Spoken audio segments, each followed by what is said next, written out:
Ini bahaya. Bahaya ini, bahaya. Mari kita kawal bersama. Jangan tidur, ya, jangan tidur. Kalau Anda tidur, maka yakin saja lolos ini revisi Undang-Undang Penyiaran. Yang kita perjuangkan hari ini bukan tentang masyarakat pers itu sendiri, tapi tentang 274 juta penduduk Indonesia, di mana kita tahu bahwa saat ini ada pasal-pasal yang sangat berpeluang untuk memberangus kemerdekaan pers yang sedang digodok di legislatif. Kita tahu bahwa dalam waktu dekat draft tersebut akan disahkan sebagai RUU, maka kita tolak. Kita meminta legislatif supaya menghentikan pembahasan tersebut. Mengapa? Karena itu sangat merugikan publik. Kenapa? Salah satu diantaranya adalah tentang larangan eksekutif, larangan eksklusif dari karya jurnalistik, investigasi. Padahal itu adalah mahkota dari kerja kita.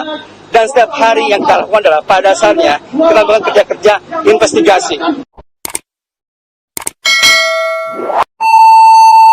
Ya, bukan hanya mereka ya, saya pribadi juga selaku mantan jurnalis investigasi juga, saya merasa aneh dengan revisi Undang-Undang Penyiaran ini. Apalagi ya, diksi-diksi yang mereka gunakan dalam beberapa pasal itu tentu ya sangat mengecewakan sekali. Bagaimana tidak? Ini sebetulnya adalah model pemberedelan terhadap kebebasan media. Coba Anda bayangkan ya, ada beberapa pasal di situ yang justru itu membungkam kebebasan pers di Indonesia, membungkam kebebasan media di Indonesia, dan juga membungkam kreativitas masyarakat Indonesia. Ya, saya pribadi heran dengan wakil rakyat kita ini, kok mereka ngurus hal-hal yang receh seperti itu ya. Jadi aksi penolakan yang dilakukan oleh teman-teman media ini tentu sangat wajar dan realistis. Apalagi itu terkait dengan rohnya media ya. Jadi menurut saya, kalau investigasi itu dilarang untuk dipublikasikan, justru disitulah rohnya media.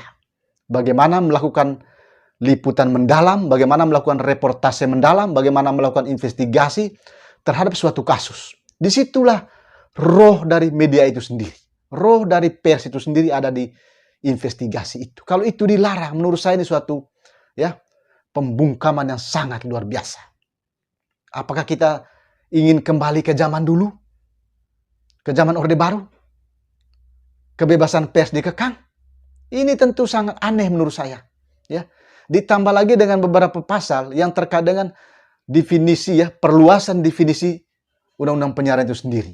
Perluasan ya penyiaran itu sendiri yang masuk ke ranah aspek penyiaran digital. Ini juga bisa membungkam ekspresi masyarakat Indonesia. Dan ditambah lagi bahwa ya penyelesaian persoalan-persoalan di pers itu harus diselesaikan di KPI. Ini menurut saya ya diksi-diksi yang digunakan dalam pasal-pasal itu diksi-diksi yang aneh ya. Kita bukannya malah membawa bangsa ini maju, tapi justru membawa ke belakang. Mundur ke belakang. Ini bukan jalan di tempat menurut saya, ini mundur ke belakang. Ya, maka untuk itu saran saya ya, masyarakat Indonesia juga turut membantu untuk menolak, ramai-ramai bersuara. Jangan sampai ini lolos ya. Ya, jangan sampai ini lolos. Ini lengah aja dikit, ini bisa lolos ini revisi ini. Bahaya ini. Jadi kalau kita tidak kawal, tidak protes secara bersama-sama, maka bisa saja revisi Undang-Undang Penyiaran ini lolos di paripurna DPR. Anda catat saya ngomong ini ya. Kalau kita nggak kawal dengan baik, yakin saja bisa lolos ini revisi ini.